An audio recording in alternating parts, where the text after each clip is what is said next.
Good morning, everyone.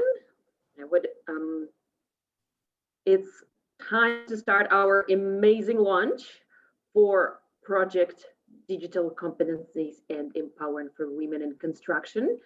Today, we are launching our international project across several countries, 2 continents, and we're quite excited to invite all our amazing speakers and our amazing guests and our amazing participants to our event.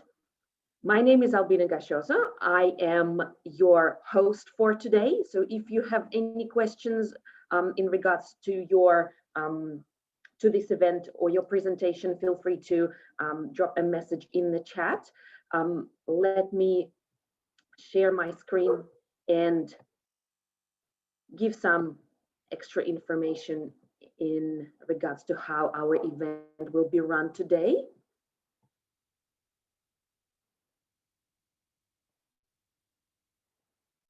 Once again, thank you so much for joining, everyone. We will start with some housekeeping. As you might already know, this event will be streaming live on Facebook on our page that you can find under Women Build UON. Please feel free to join. This event is also presented in 2 languages, English and Spanish, and you can switch between languages using the interpreter button below.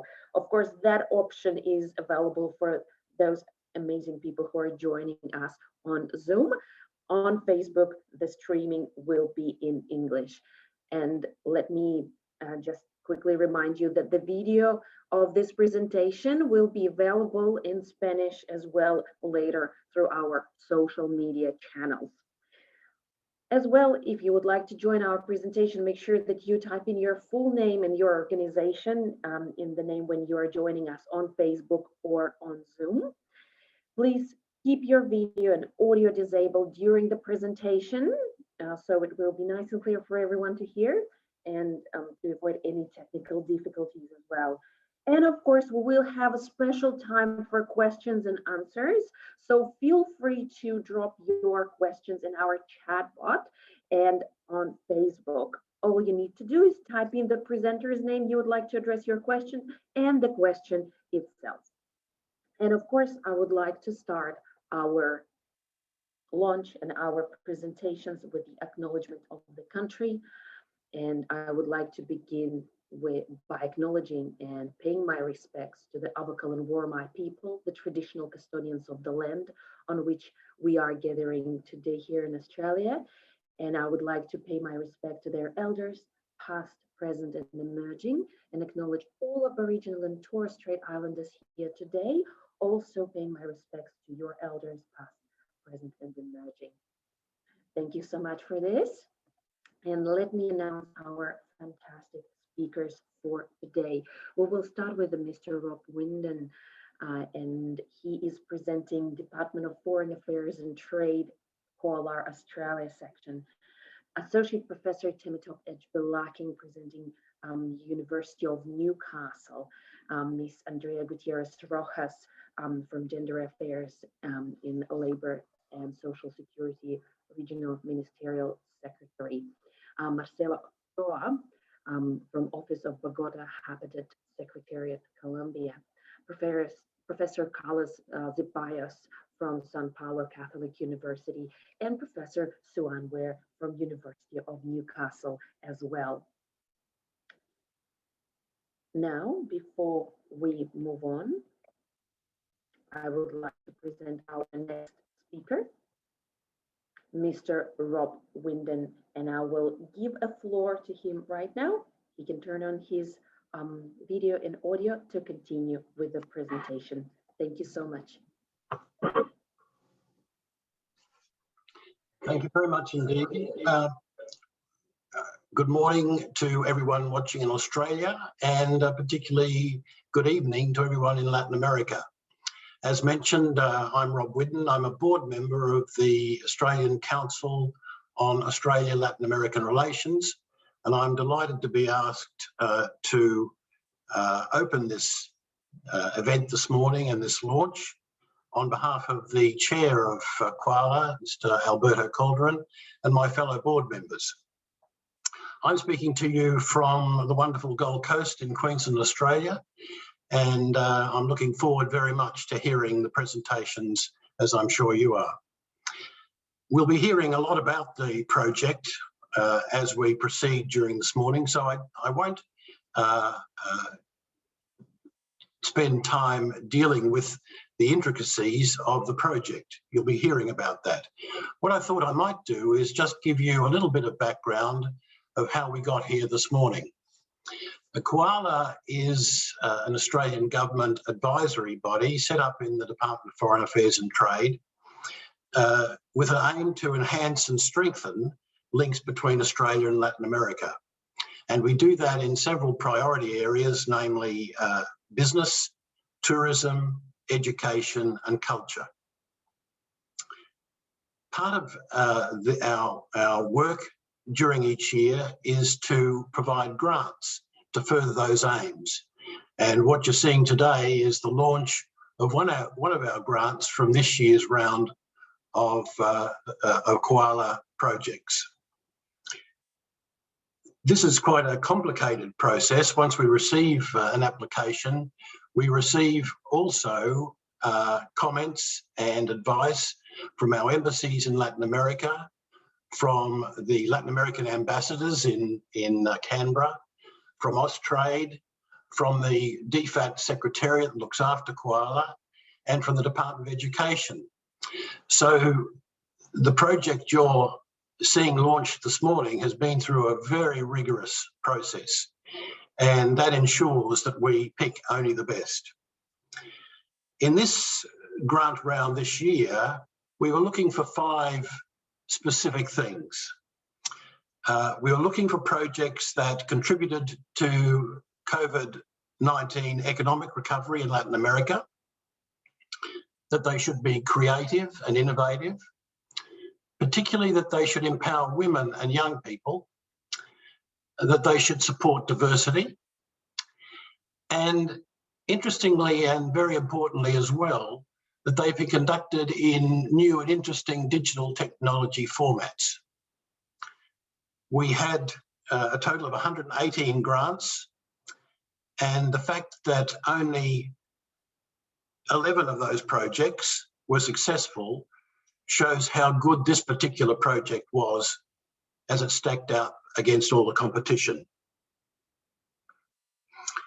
In light of that, I want to congratulate Temhi and the University of Newcastle for the successful project. Temhi has been wonderful in the way she has overseen this, and we were stunned by the professionalism and creativity of the actual submission. It actually persuaded us almost immediately that it was going to be one of those that we selected for success. And most importantly, it's not just the University of Newcastle, but their partners in collaboration from Latin America, and we'll be hearing more of that during the process. The Koala Board was particularly interested in projects that supported economic recovery for women, through interesting workforce participation and sectors where women were underrepresented. This project well and truly met Koala's expectations and objectives, owing to its focus on an employment and skills development program for women, and that it provides capability development in the construction trades, where greater gender balance is definitely needed. So this is a pioneering project for Koala, and I think it's going to be a tremendous success down the track. The submission itself, as I mentioned, was professionally and creatively crafted, and was without question one of the most outstanding we received. The University of Newcastle is a global leader in technology innovation, and each of its Latin American partners bring exemplary experience and capacity to the project. This partnership is going to be tremendously important to ensure that the project is fully realised as it goes through all its processes. I think you will have seen, and I certainly have seen, in the way this webinar has been set up, that the University of Newcastle has tremendous capacity, and it's been an outstanding innovation to do a launch of this kind. Usually our Koala projects simply get underway. I really congratulate the proponents in doing a major launch and getting all those involved to share in the glory and commit to furthering the goals of the project. The great advantage of a Koala grant is not just the money. Obviously the money is tremendously important, and we hope that it's going to be very helpful to those involved in the project going forward. But also Koala, through the board and the secretariat, keep a close contact with the proponents to give them advice, give them assistance. And compared to many other grant processes, there are a lot of other people who will be giving you support. Our embassies in Latin America take a keen interest in Koala projects and provide advice, assistance, and in some cases events that might further your aims and ideals. Also, the Latin American ambassadors in Canberra are very keen on Koala projects and like to give as much support as they can. So you're going to have many supporters, and I think that that should give you some enthusiasm for the days ahead. My congratulations, not only from me, but from the board of Koala, on achieving success in this round of grants. It's a tremendous project. I look forward to hearing more about it as our webinar progresses. We're proud to have provided the grant and wish you well in the delivery of it. Thank you.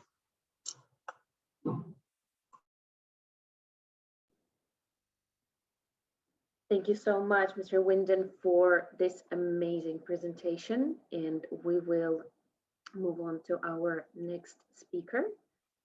Let me share my screen again.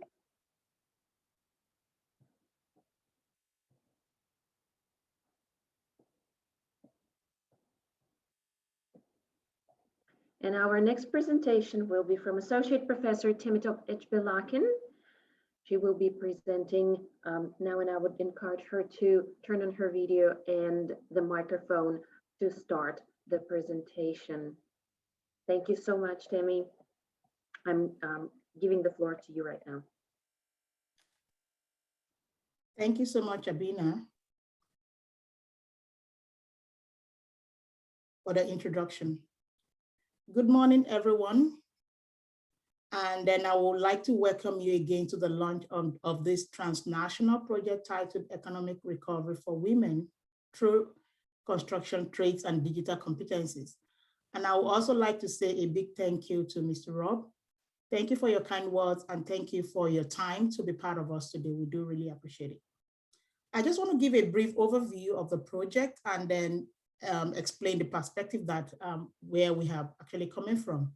So I've titled my presentation today as The Gendered Impact of COVID-19, Why Partnering for Opportunities and Empowerment for Women is our own idea of gender response recovery that we think women will be needing. So my name again is Temitope Egbelakin. Please feel free to call me Temi anytime.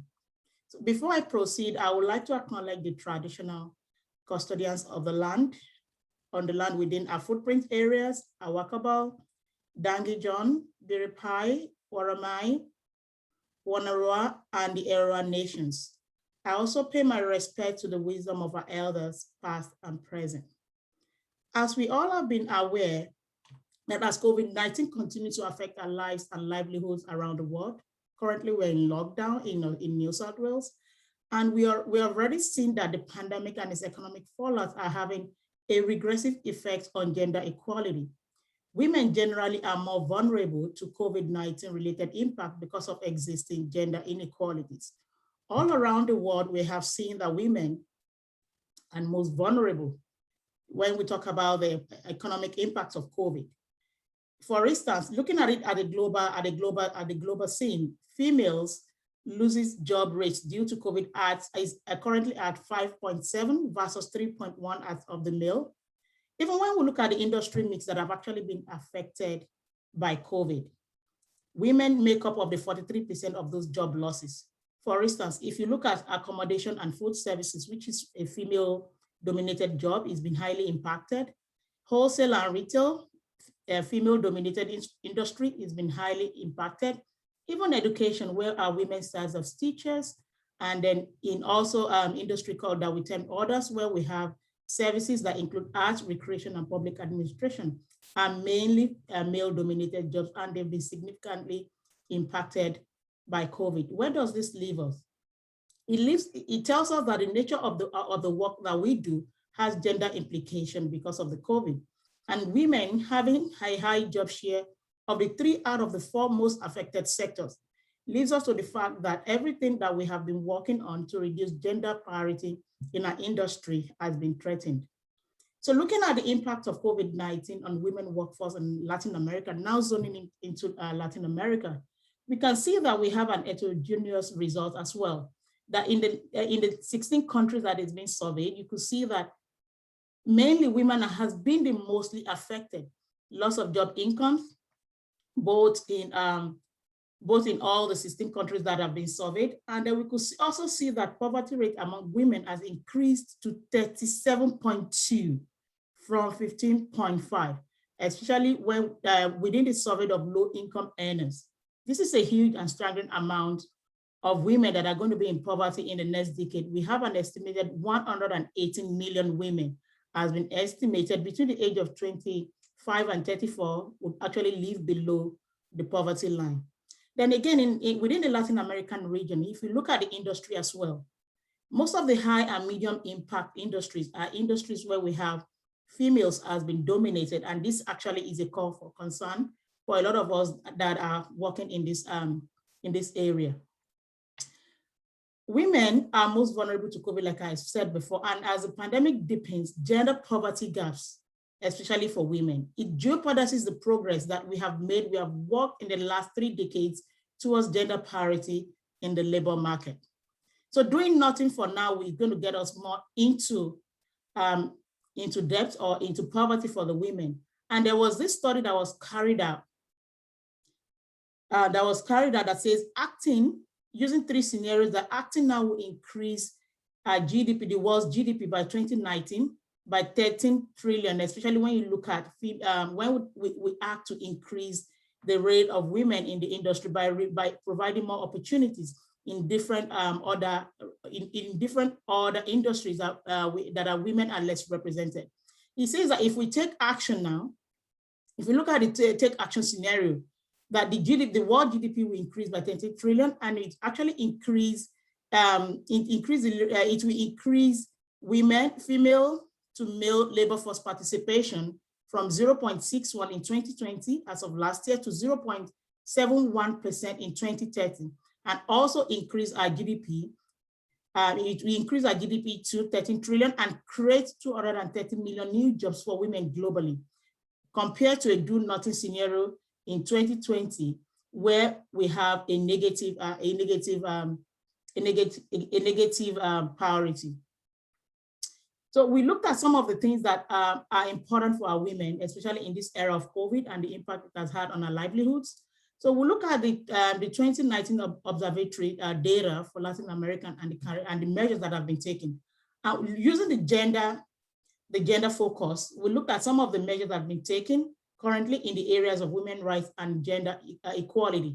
And we find that implementing gender equality measures through employment and income generation, through women participation in the digital age, and also in the care economic will actually help improve women economic baseline. So this is where the origin of this project came from, where we decided to think about how do we actually help our women to recover economically and which industries could we actually target. So our main target was actually in the construction industry because we know that a lot of money has been put into the infrastructure and construction industry to actually help boost the economy. So it is time now for us to actually now start seeing how can we help our women to actually start thinking about venturing into this industry. So basically the project objective is to address digital and financial inclusion for women. How do we boost our women? How do we boost their digital competencies to be able to compete in the jobs of the future, which centers around data and digital empowerment, and also to put interventions to address industry attitudinal biases towards women, especially in construction. We are all aware that the construction industry is a male-dominated environment, and our project will actually be addressing some of these attitudinal biases and actually be providing a toolkit for the industry to be able to see how they can increase women representation and also help government to actually implement and achieve some of these goals. Then also we want to boost women entrepreneurship and leadership skills in trades and also accelerate them in their education pathways to becoming professionals. So another objective of this project that I really hold dear to my heart is the regional collaboration among the Latin American countries, as well as Australia, and also help small business and small to medium businesses, provide an opportunity for them to venture into the digital world of the construction industry, which is growing slowly in the Latin American countries. So basically the focus of our research is to increase awareness campaign. We want to raise awareness within the Latin American region and countries for women in construction. This is a time where we can actually now increase our competencies, compete with the men in the industry, and also educate our girls, educate those who are coming, educate our existing women that there are opportunities in this industry. Then we'll also be developing and launching a digital campaign all around the Latin American countries. I understand that there are a lot of work in this area, but it is time for us to actually now begin to come together, facilitate that regional collaboration between all the Latin American countries and pulling our resources together to achieve greater heights. We'll also be doing some research where we'll be examining regional challenges to women participation and developing an evidence-based policy toolkit to increase female representation. And most importantly, we'll be providing training and mentoring through the development of the Latin American Tradeswomen Networking Group, where we will be responsible for training the next generation of women and mentoring them through the whole process, where we create a space for them to strive, grow, and become a professional in this industry. And lastly, this research will facilitate knowledge exchange between industry and academics, and also to the government, where most of the findings from this project will actually be implemented. So we have a mechanism in place where we'll transfer the knowledge back to the local industry. And finally, just wanted to talk about the project phases. So we have about 7 steps, 7 phases of this project. We're already in the phase 1, where we're doing the launch now, and also the establishment of the steering committee, which I will be introducing to you today. These men and women have been wonderful, and they have been great in supporting this project. And the next phase is where we do the research and industry collaboration, which will be happening in August. We fixed the date, but this will be announced tomorrow. We don't want to jeopardize, we don't want to compete with what we are doing today. So we'll be announcing the second phase tomorrow, which is the symposium, the high-level industry academic engagement symposium, that is titled Women in Trades, Challenges and Enablers in the Construction Industry. looking at the Latin American construction industry. But basically, we'll be focusing on Colombia, Chile, and Peru for this year. Then we're also going to be doing a think tank workshop with the construction industries in the 3 countries, where we'll be exploring the application of virtual reality technology to construction education and training, and then training for experimental learning, where women can actually learn to train other people, especially in health and safety education, for them to be able to, where they can do this training from home in the comfort of their home, and then also that flexibility to be able to look after their family. Then we also be doing some online tradeswomen career exposition. So if you're considering a trade in construction, please, or a career in construction, please join us when we are doing this online tradeswomen career exposition, where we have a lot of women from the trade, from different trades, come to speak to us about the opportunities and also the growth that can happen in that industry. Then we'll also be having a site safety induction, which is via virtual reality for anyone who wants to see, oh, am I interested in this? You know, I want to be interested in construction. How do I navigate? You know, what is exactly is in site? What do I need to know? And how do I navigate working on a site? So if you're interested, this online site safety induction is for you. And then finally, we'll be delivering virtual reality technology application for site safety training and job site management for selected women. So if you are interested, please let us know, and then we'll keep you informed when these trainings will be out, and then we'll employ you all to participate. So, and lastly, I just wanted to let you know that we love you and we are here to help our women. And if you want to learn more about the project, my contact details are there on the screen. I'm Tammy again, and that's my email.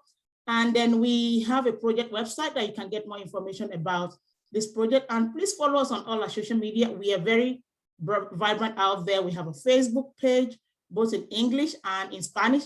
We have a Twitter handler, we have an Instagram handler, we also have a LinkedIn handler. And we'll look forward to having you more on this project. Thank you very much, and God bless. Thank you so much, Jamie, for your passionate presentation. It's amazing how interested and how passionate people who are joining us today in affairs of empowering women, especially in construction and trade. And let me present our next speaker.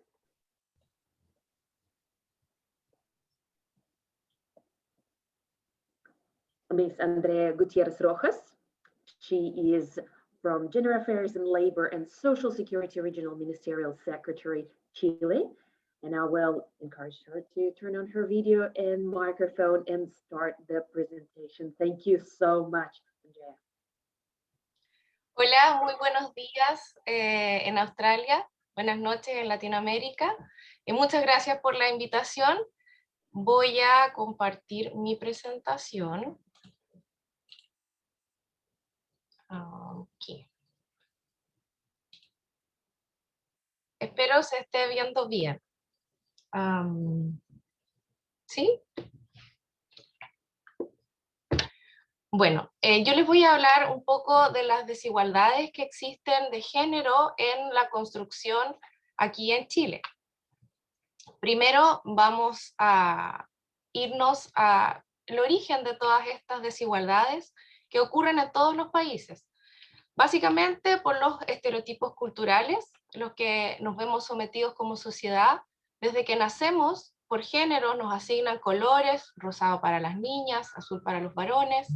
Hay diferentes tipos de juegos y de juguetes que también se ven afectados por los estereotipos culturales. Las personalidades incluso son asignadas. Los hombres tienen que ser valientes, tienen que ser audaces. En cambio, las niñas tienen que ser más recatadas, más señoritas, más tímidas. Se ve bien. Incluso las habilidades cognitivas también forman parte o se ven afectadas por los estereotipos culturales, como por ejemplo que las mujeres son más buenas para las ciencias sociales y los varones para las ciencias tradicionales, matemáticas, física. Luego, cuando vamos creciendo, estas mismas diferencias se ven reflejadas en el área laboral. como brechas laborales. Existen carreras, ya sean universitarias o técnicas, que tienen un emplazamiento que es más bien o masculino o femenino, como por ejemplo las educadoras de párvulo o enfermería para las mujeres, y así el resto de las otras ciencias o construcción, ingenierías, que normalmente son ocupados por cupos por varones.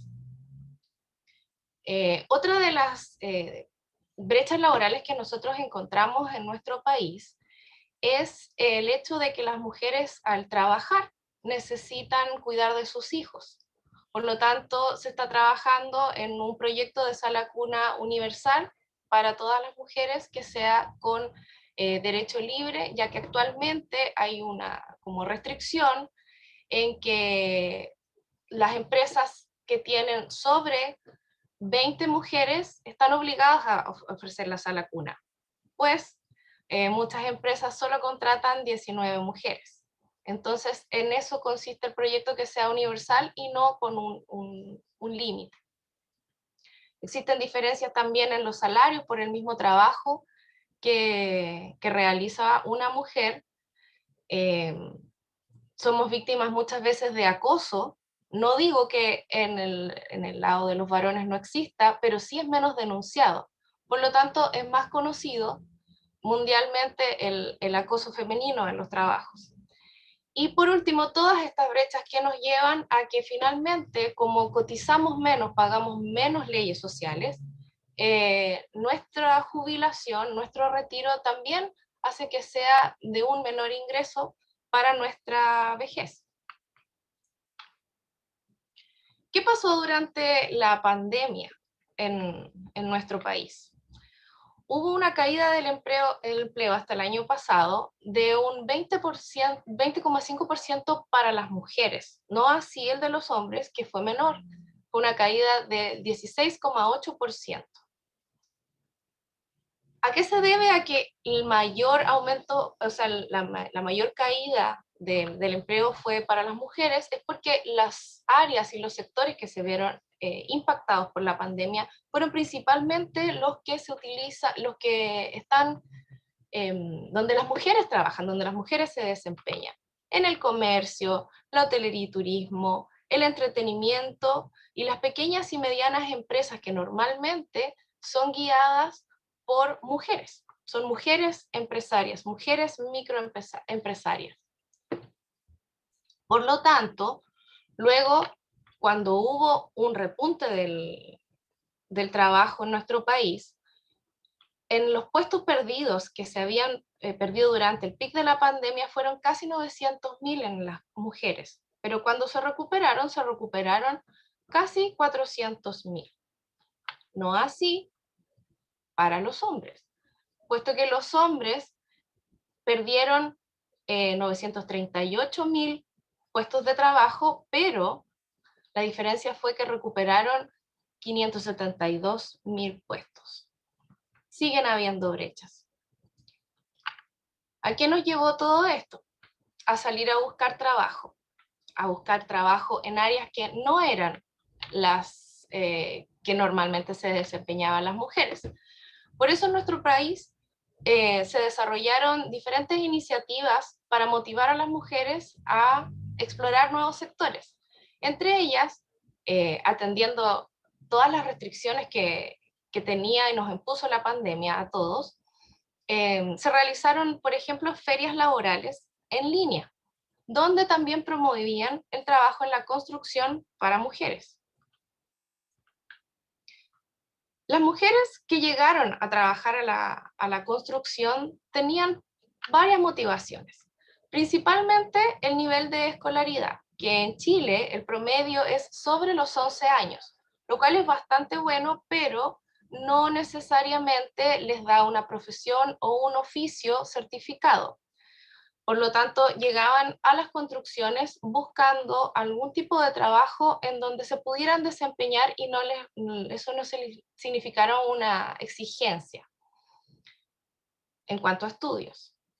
Otra de las razones por las cuales llegaban en busca de trabajo a la construcción es porque la mayoría de ellas son jefas de hogar. ya sea porque son madres solteras o porque son ellas el sostén de ese hogar. Por lo tanto, de alguna u otra manera tenían que sostenerlo. Otra situación que nosotros vivimos en los últimos años en nuestro país es la inmigración. Y muchas de las mujeres que están hoy en día trabajando en nuestras construcciones son mujeres extranjeras, porque con el afán de poder buscar la estabilidad y los nuevos horizontes en nuestro país, ellas también llegaban con esa disposición, la disposición a poder tener un trabajo estable, en donde les permitieran capacitarse, en donde pudieran crecer, y literalmente llegaban con toda la disposición para poder aprender. ¿En qué áreas se desempeñan las mujeres normalmente en la construcción aquí?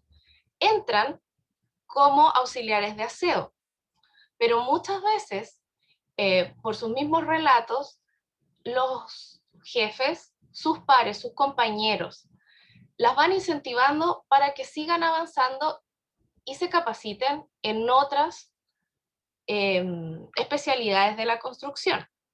La gran mayoría de las mujeres que existía antes trabajando en la construcción normalmente eran prevencionistas de riesgo. Era normal ver cierto cuota de mujeres en las construcciones, pero ya sea como prevencionistas de riesgo o en el área de la administración, ya sea para recursos humanos o esas áreas más administrativas.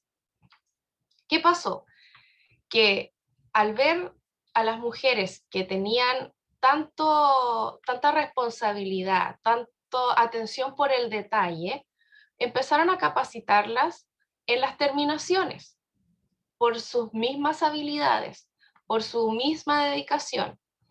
Y luego fueron aprendiendo otros oficios, como por ejemplo los ceramistas. Sus mismos compañeros las motivaban y las incentivaban. También aprendieron de carpintería. Otras áreas, incluso hay capacitaciones porque existen constructoras o empresas que muchas veces tienen convenio con instituciones educacionales para poder avanzar en la capacitación de sus trabajadores, llegando a tener cursos de especialidades técnicas para ellas como la gasfitería o la soldadura, que son poco habituales dentro de los trabajos de mujeres. Otro factor que es importante en nuestra región y en Chile es que existe un alto desarrollo del campo minero. Por lo tanto, hay muchas mujeres que en Chile se desempeñan como operadores de equipos pesados. Sí, de esos camiones que ustedes pueden ver ahí, efectivamente, hay muchas mujeres que trabajan en el área no solo de la minería, sino que la construcción industrial. Al recopilar los relatos de ellas mismas, indican que se sienten orgullosas de trabajar en la construcción, tienen un compromiso con la empresa, se sienten que van superándose cada día, agradecen el compañerismo y el apoyo que han tenido de sus pares y de sus jefaturas que creyeron en ella, y les van reconociendo con este tipo de apoyo en capacitaciones. Pero lo más importante que ellas destacan es el respeto. Ellas indican que de la manera en que ellas se muestran y cómo ellas respetan a sus pares, también han recibido ese mismo respeto de vuelta. Por lo tanto, hablar de desigualdades de género en nuestro país es un poco difícil, gracias a Dios, a la realidad que estamos viviendo en este minuto, ya que las pocas desigualdades que se están viviendo son desigualdades que ellas señalan, como por ejemplo que cuando llegan a buscar trabajo a las mujeres, cuando quieren hacer algo, les dicen, ok, las vamos a contratar, pero a prueba. A diferencia de que alguien que no tiene experiencia, pero es varón, los dejan trabajando inmediatamente. Por lo tanto, ellas sienten que siempre tienen que estar demostrando algo. pero eso mismo las hace surgir y seguir avanzando.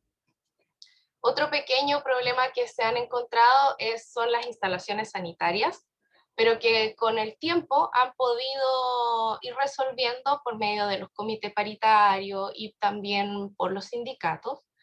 Y por último, un tema más práctico y más técnico es el vestuario, que muchas veces los compran, digamos, en cantidades industriales, donde no es muy ergonómico para su anatomía, que es diferente claramente a la de los varones.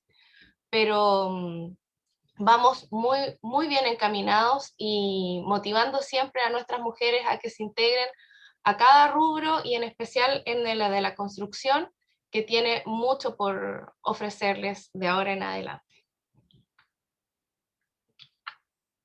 Muchas gracias.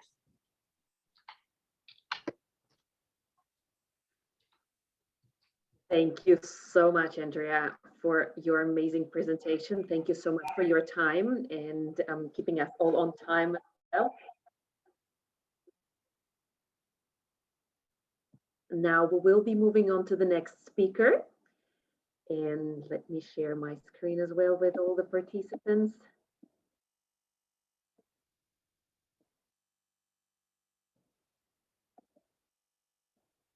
Our next presenter is Marcela Ochoa. She's joining us from Office of Bogota Habitat Secretariat, Colombia. I will encourage Marcela to turn on her video, share her presentation, and turn on her microphone as well. And feel free to ask any questions, dear participants. Just make sure that you put the name of the presenter and your question in the chat or on our Facebook page. And I will remind Marcela when it's the time for the presentation to end in our chat. Thank you so much, Marcela, and I'm giving the floor to you. Thank you, Albina. Okay, so I think I'm not allowed to start my video. Okay, yes, start my video now. Okay, so good morning and good afternoon. Voy a hablar en español.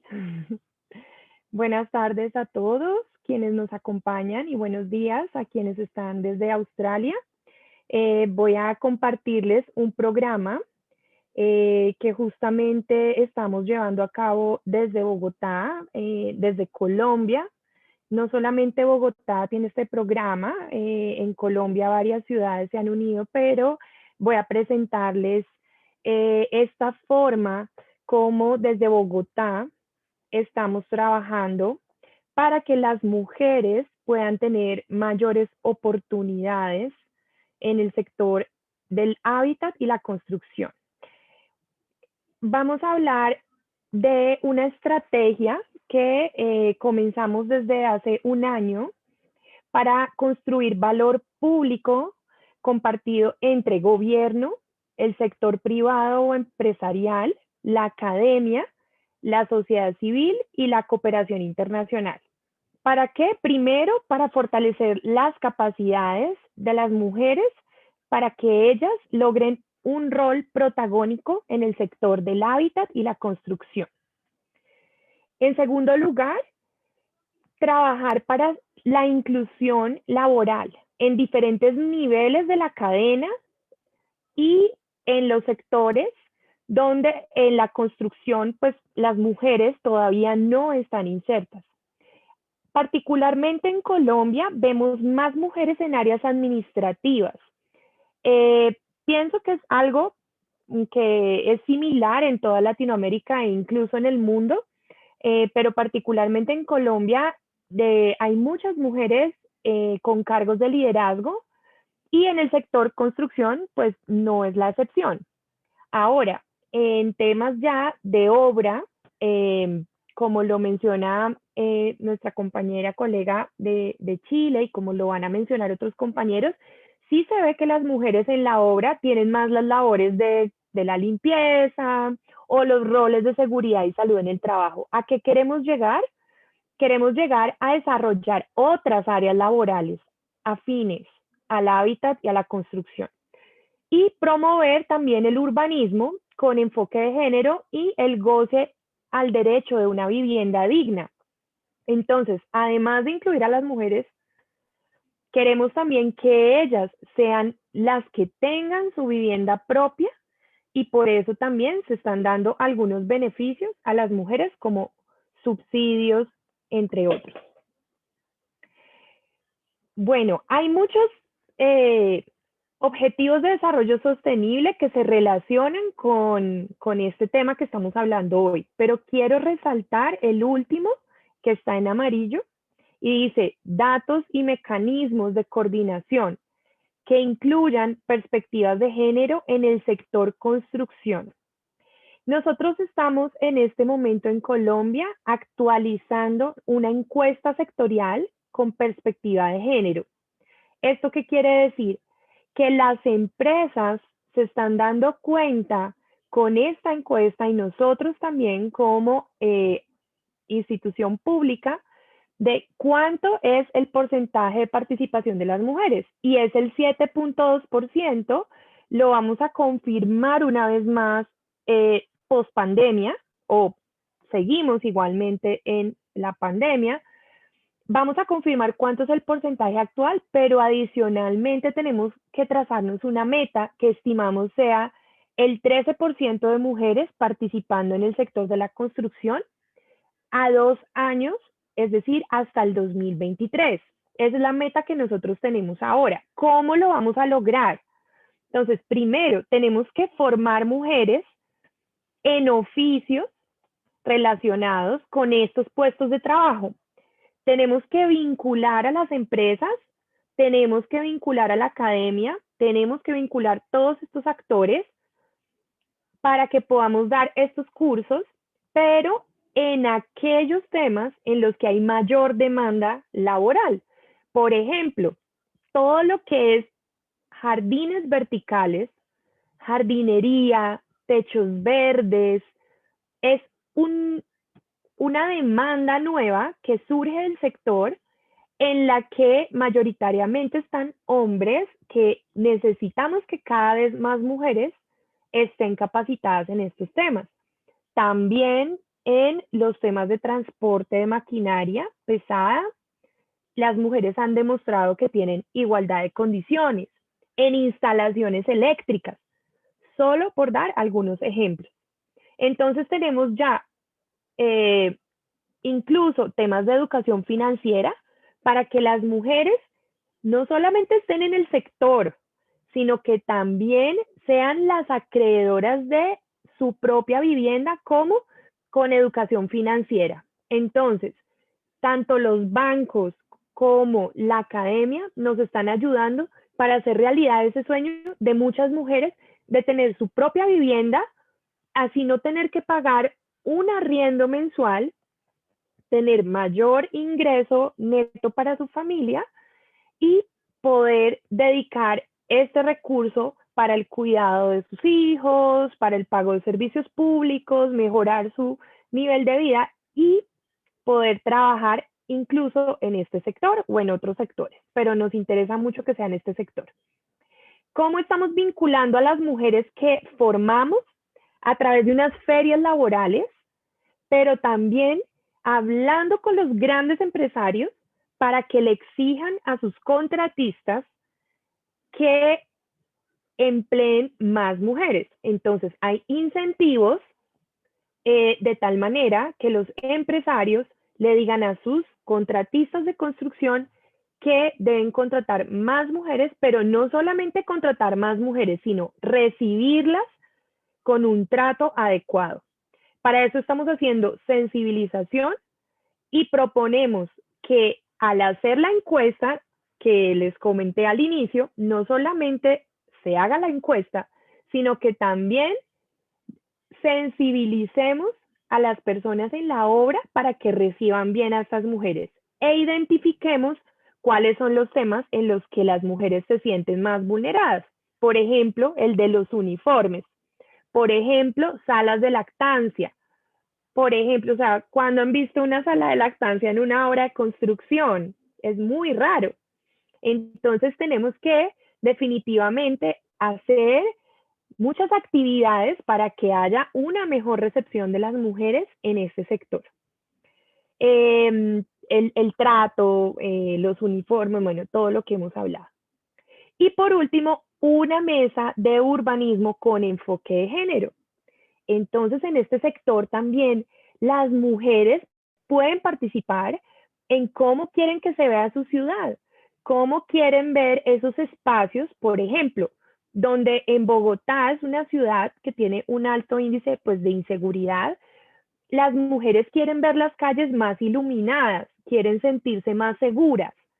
Entonces ellas mismas hacen parte de la participación de la construcción de una ciudad, un mejor hogar para las mujeres. Ese es nuestro lema, Bogotá, el mejor hogar para las mujeres, pero ojalá que sean muchas más ciudades las que sean mejor hogar para las mujeres. Tenemos acá unos programas, no me voy a detener mucho en esto, de recuperación de espacio público, por ejemplo, donde mujeres han sido violentadas, se hace una resignificación de estos espacios para mitigar la violencia sexual. Por ejemplo, tenemos la educación e inclusión financiera, muchas mujeres que no tienen acceso a los bancos y estamos trabajando con el sector privado para que ellas tengan ese acceso a los bancos y también eso facilite incluso su empleo, que ellas puedan reducir su brecha digital. La formación inclusive la estamos trabajando de manera virtual y eso les ha ayudado bastante para poder acceder a esta educación. Les estamos facilitando el internet en salas que tiene la alcaldía para que ellas vayan a conectarse si no tienen un computador o acceso a internet. Y por último, arrendamiento social, que es un aporte que se le entrega a las mujeres en dinero para que ellas ahorren durante un tiempo. Y ese ahorro luego lo conviertan en una cuota inicial para su vivienda. Entonces disminuyen sus gastos, aumentan su ahorro y en un tiempo pueden acceder al sector financiero a un crédito para adquirir su vivienda. Estos son algunos de nuestros aliados. Estamos con públicos como la Secretaría de la Mujer, con Cámara de Comercio, con ONG, con organizaciones no gubernamentales como la Corporación Mundial de la Mujer, con la Organización Internacional del Trabajo, con el SENA, que es la Organización de Educación Vocacional. Estamos también con constructoras, con cajas de compensación familiar o de servicio familiar. Uno se paga una mensualidad cuando está empleado a estos lugares y obtiene beneficios en términos de educación, vivienda, es de servicio social. Constructora Colpatria, una constructora. Las universidades tienen sus asociaciones de exalumnos y ellos nos están ayudando a que las mujeres se capaciten no solamente en cursos técnicos, sino también en emprendimiento, porque hay algunas mujeres que son ferreteras, que tienen su almacén de ferretería, o mujeres que tienen su almacén de confección de uniformes y que ellas necesitan un impulso para volverse formales. Con la Cámara de Construcción, que es el gremio que asocia a todas las constructoras y empresas del sector construcción, la empresa de teléfonos de Bogotá, que es la empresa de telecomunicaciones, con Prosemco, con los bancos, con Women in Construction Alliance o WICA, Women in Concrete Alliance, perdón. Y estos pues siguen sumándose los aliados en una alianza por el hábitat que hemos llamado y que la iniciamos el pasado mes de octubre, que es el mes del hábitat. Espero que les haya gustado y que si tienen alguna inquietud o pregunta, pues con mucho gusto. También comentarles que en Bogotá, para los que no saben, tenemos una alcaldesa mujer, por eso también tanto énfasis en este tema de género. Pues además, pues porque hay que aprovechar, pero sí, la ciudad siempre pues ha tenido su programa de género y la mayoría de ciudades lo tienen, pero Este es un momento histórico para nuestra ciudad porque tenemos una alcaldesa mujer y incluso hemos tenido pues varios testimonios de mujeres en nuestras redes sociales que ya hacen parte del sector, que manejan camiones, que manejan, que hacen instalaciones eléctricas, etcétera. Entonces, pues invitarlos a que si en su país también quieren hacer algo similar, con todo el gusto, estamos atentos a compartir experiencias y también aprender de todos ustedes para que cada vez seamos más las mujeres en el sector y que estas oportunidades lleguen de manera equitativa a ambos géneros. Muchas gracias. Thank you so much, Marcela, for your amazing presentation. It's so interesting to hear about so many different opportunities and things that are happening in the space. It's fantastic to hear that there are so many options and so many opportunities for women to get involved. And now, without further ado, I will present the next stage of our launch. And I will invite Temito Echbelaking to do the presentation of our network. Demi, if you would like to turn on your video and the microphone.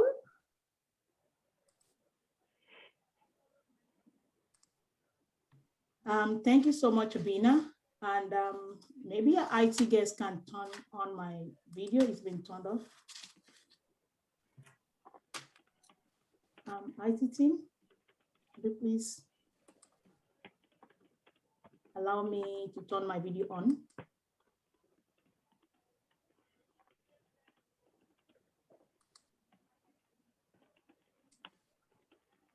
Anyway, thank you again, everyone, for joining this program. I hope you have learned so much so far. And I want to thank all the speakers for all the wonderful ideas they've shared, and thank Ms. Andrell and Marcela for the wonderful insight they have shared. Like I mentioned in my earlier presentation, that this project has been able to bring together great men and women who are passionate actually to bring an end or to reduce the gender parity that we have in the construction industry. And they will be launching what we call the steering committee for women in construction in the Latin American group. And then with this video. Thank you so much as you watch the video.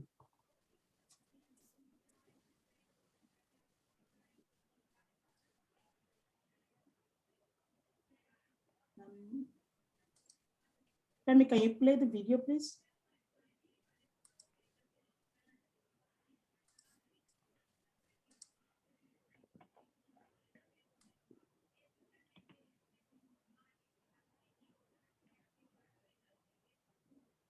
Please bear with us as we get some technical glitch sorted.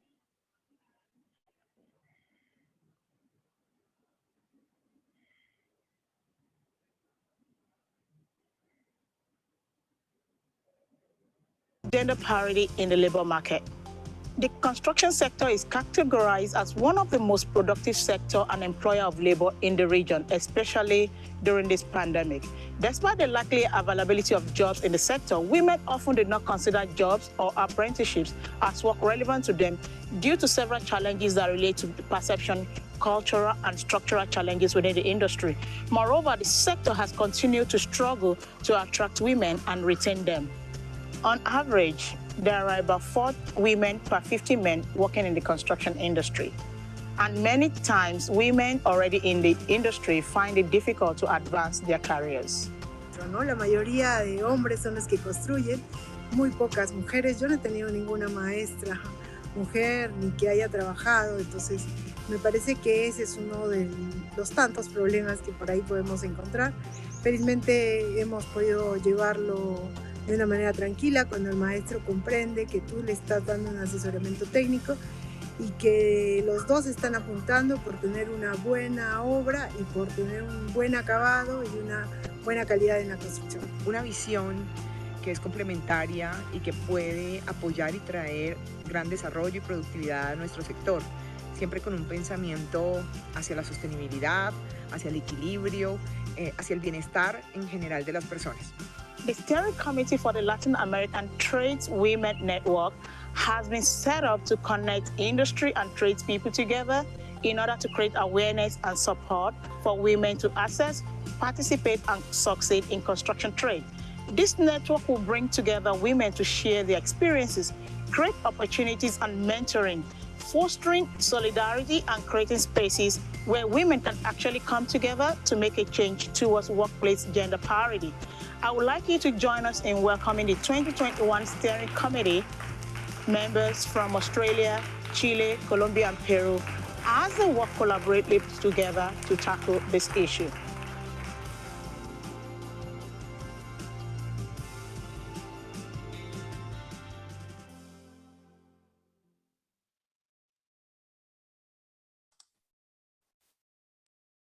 Thank you thank you everyone for that video. So this is just an avenue for us to digitally launch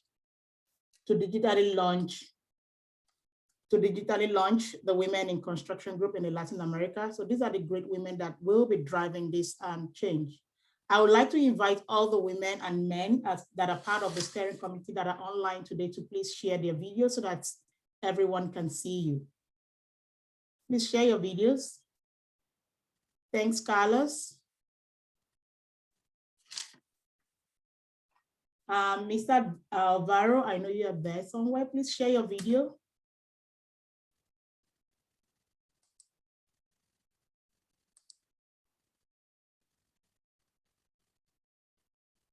If you are in the participant, please share your video so that everyone can see you. Anyway, if you are not there, or okay, so they can't share their video due to some technical glitch. So I'll just call out their names and then you can see their profile as well. Femi, can you please share their profile?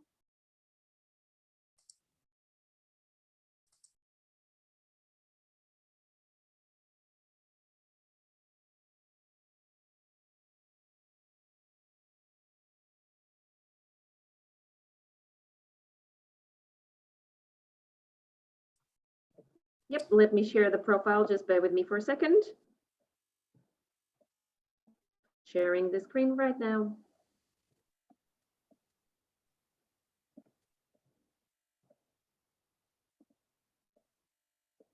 There we go.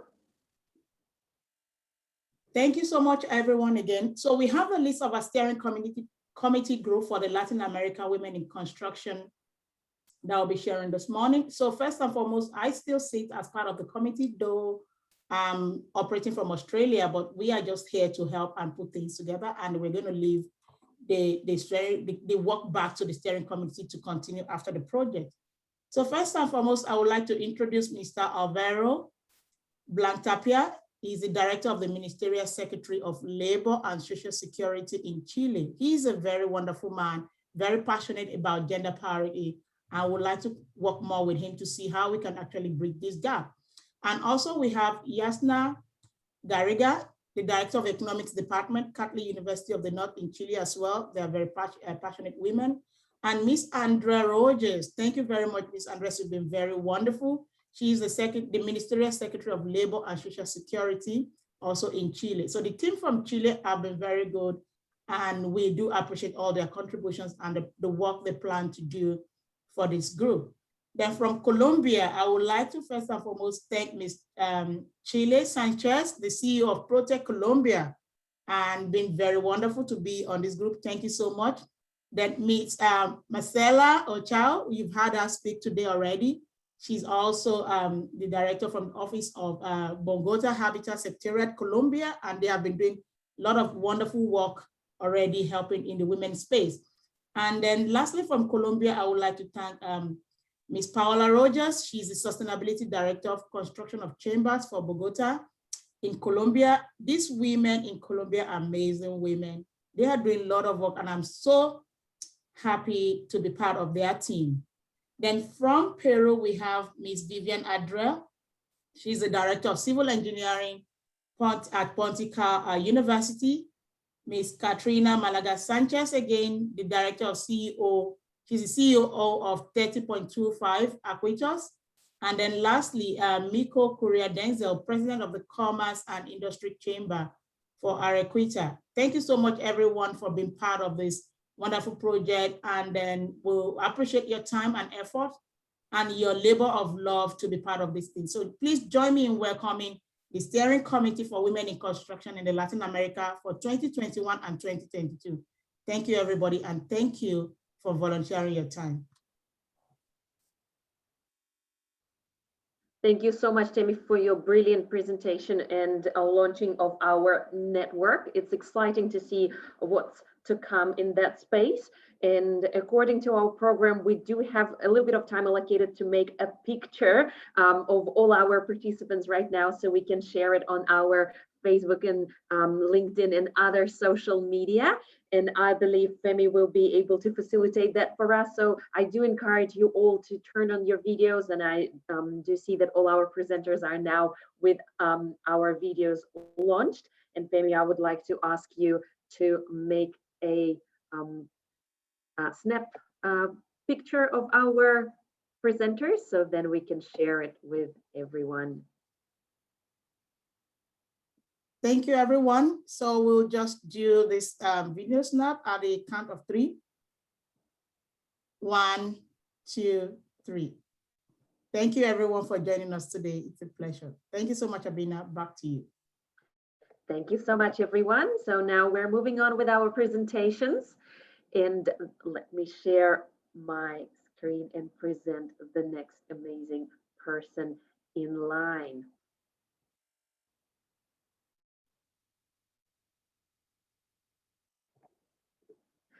So the next presenter is Dr. Carlos Zeballos. He is from San Paulo Catholic University in Peru, and I would encourage him to turn on his video and the microphone to do the presentation. And as always, all the participants can submit their questions in our Q&A section or our chat section if you have any questions to our presenters. And I will remind you, Carlos, of when it will be the time to wrap up the presentation.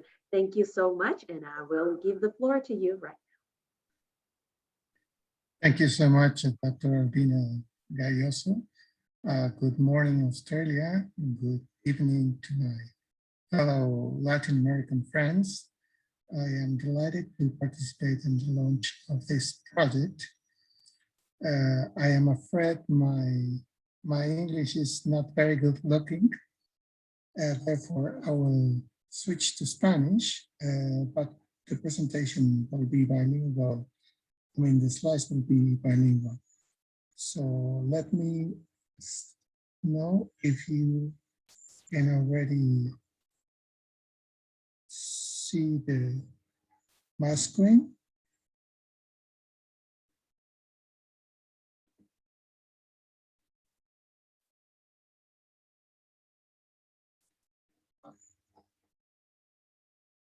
Can you see my screen?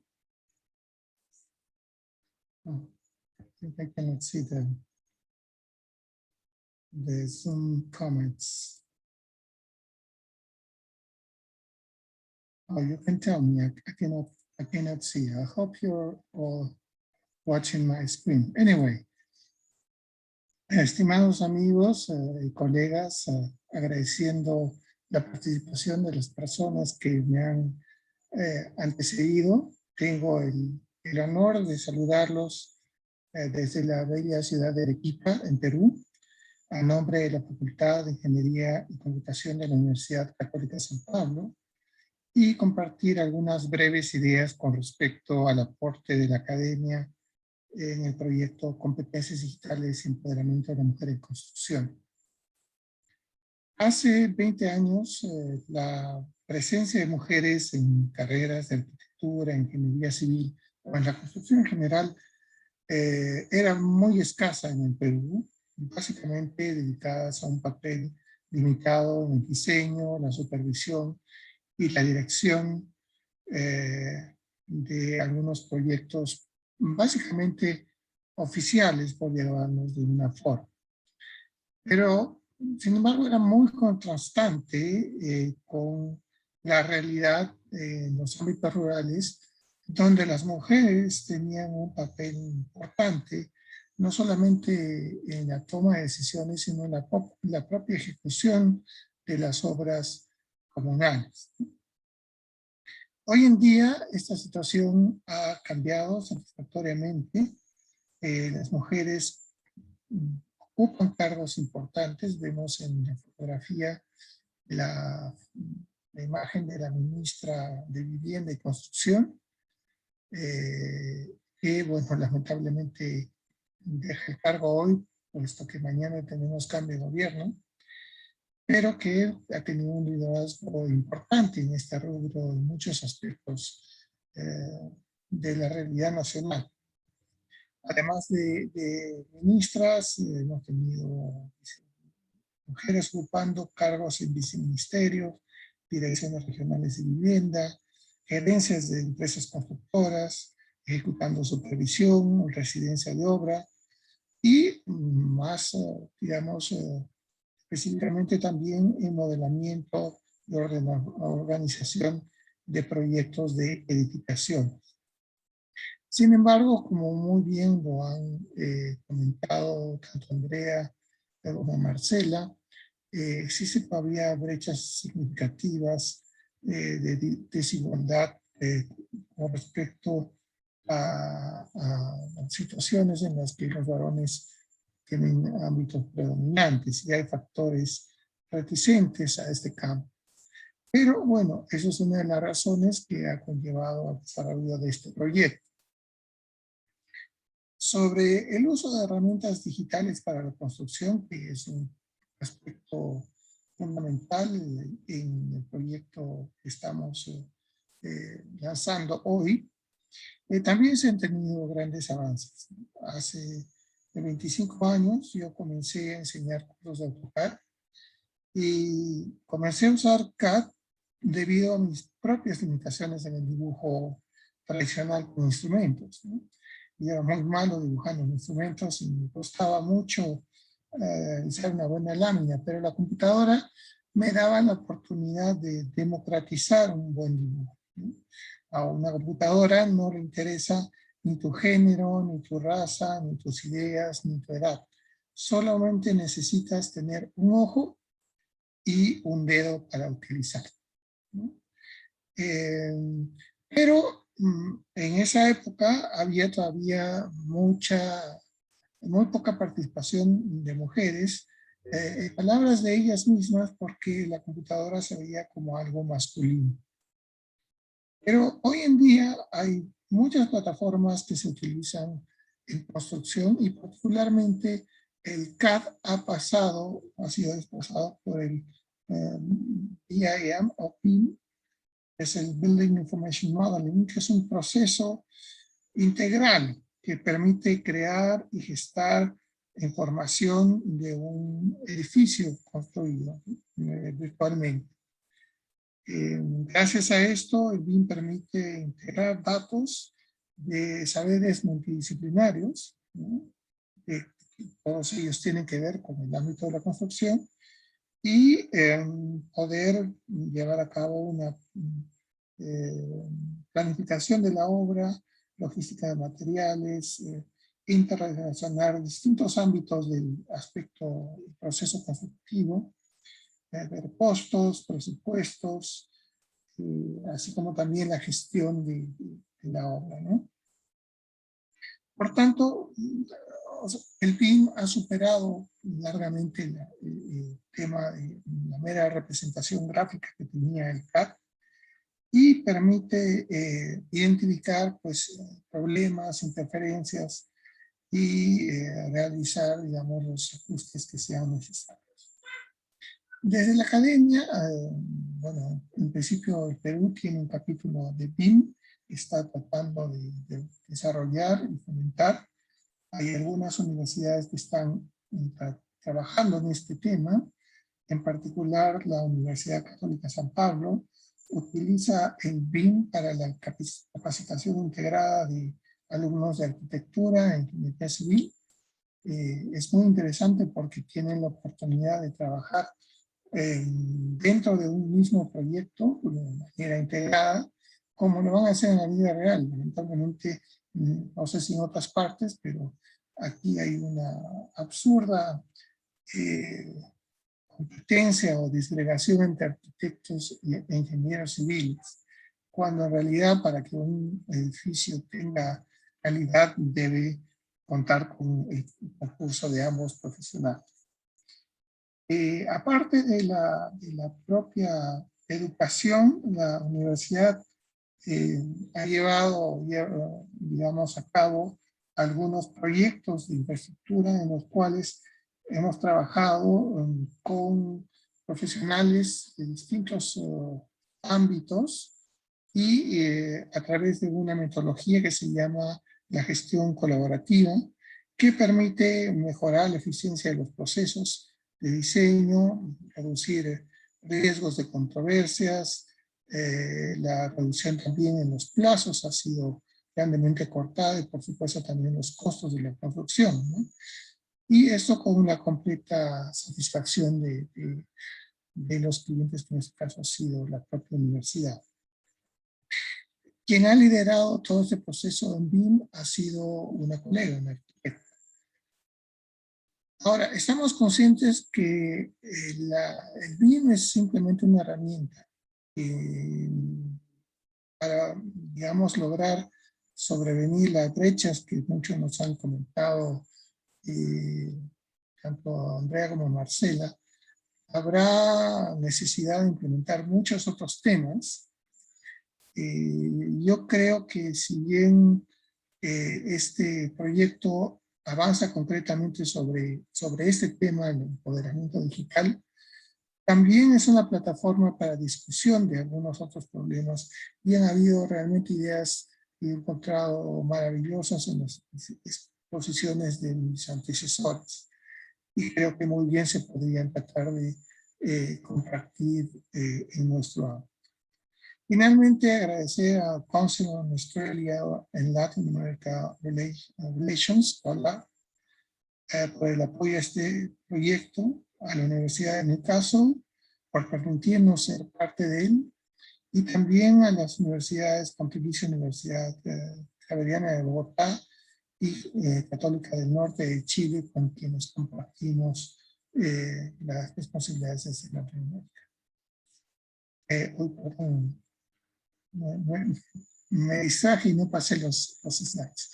Entonces, el proyecto que hemos hecho en BIM, y bueno, muchísimas gracias. Aquí está mi contacto. Here is my contact if you would like to write me in. Thank you. Thank you so much, Professor Carlos. It's a great pleasure to be able to hear your presentation, your ideas on the project. Thank you so much for this. And of course, dear participants, feel free to submit the questions and submit the queries in our Q&A and comment section. And now I will invite Professor Temitope Bilakin to do the presentation of our next speaker according to our program.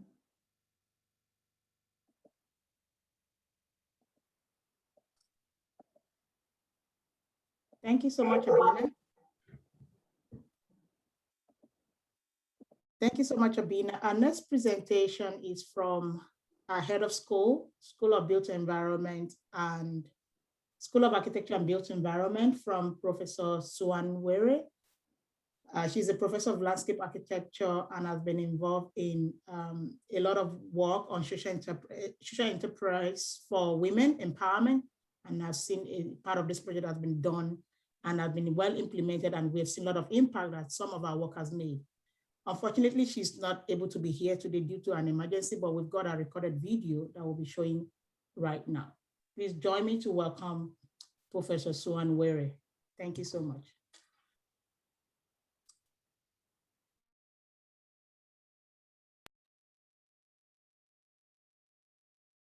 Hello, my name is Suan Were and I'm the head of School of Architecture and Built Environment.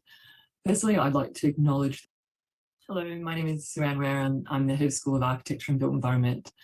Firstly, I'd like to acknowledge the traditional custodians of the land in which I'm currently on, which is the Awabakal and Worimi peoples. It's important to note that in Australia, this land was never ceded.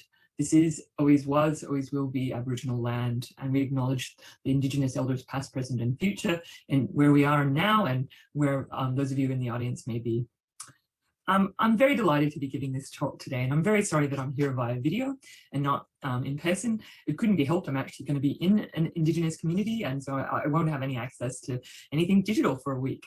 I'd like to start out just by talking about sort of why I put together this particular talk for this fantastic conference that Temi and her fantastic team have organized. I really think that there are some challenges with being a woman in a built environment profession, and particularly because we train a lot of graduates and in these areas, and we just face a range of challenges. So today I'm going to start out with some of the challenges, and then I'm going to show you what we're trying to do at the University of Newcastle in our school, but then I'm also going to speak to a particular program called Outfit, the little pink dot that you see in the corner of the screen. So we're responding to the UN's SDG, Sustainable Development Guideline 5, the goal really to achieve gender equality and empower all women and girls. And what I love about this particular grant program and this conference is that it's really focusing down on some of how do we do this. So it's all well and fine to have these goals, but how do we do it? I've highlighted a few key points here, and I don't really want to read them out to you, but really we're trying to end discrimination where we are. We're really looking at the value of unpaid care and domestic work. Part of the projects that we work in Outfit and some of the things we do in my school are really about eliminating violence against women, ensuring women's full and effective participation and opportunities for women in leadership, economic resources, and you'll see this coming in a bit later, and then promoting gender equity and empowerment of women at all levels. So that's the big picture. But what does that kind of drill down to when you look at our professions? And again, I'm speaking particularly for Australia. We have some big challenges in construction, and construction management is one of the disciplines that's taught in my school. So in 2018, there are only about 12% of women in the construction industry workforce, and actually that went down 17%. So that's really, it's gone down remarkably in the last 10 years. There's very few women that are in managerial positions, about 12%, and yet there's even fewer that are CEOs of leading construction industries and companies. So there are a lot of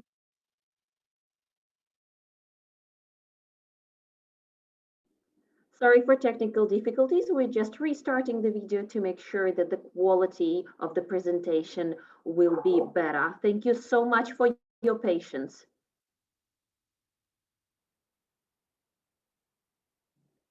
Thank you. That's now. This fantastic study that UNSW did really highlights those things. There's really about people in power taking responsibility for gender equity, address work practices that are not necessarily female friendly or family friendly, really thinking about all stages of recruitment, retention and progression for women, really looking at scrutinizing existing policies and practices to see if they have gender biases, and making things more transparent, and really committing to prioritizing gender equity. The study goes on to go in much greater depth, and like I won't go straight into the detail and go over this slide in for every single point, but I think it's really important. There's been a lot of academic, very good academic research that has sort of said, this is what we can do to change the status quo.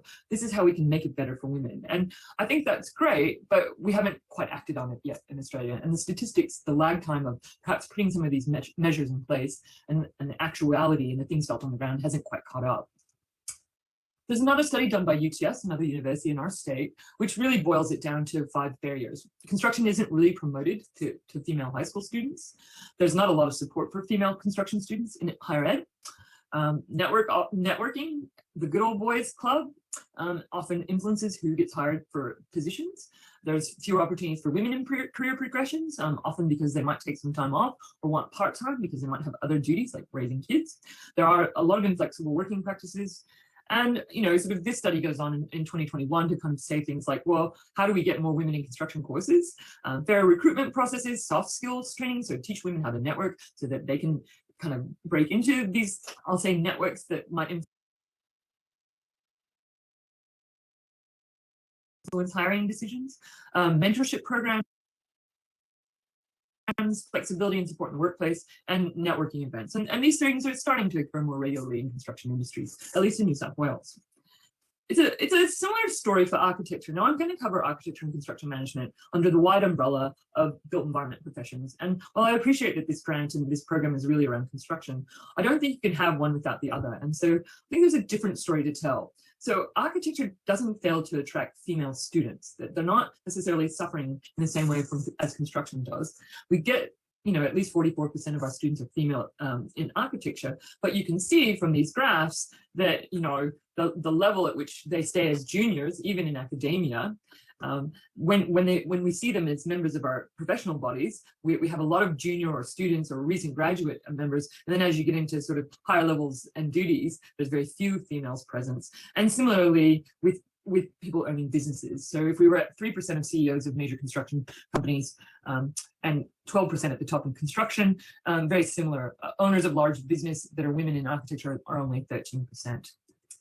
We also have some other scary statistics, and this is paralleled in construction as well.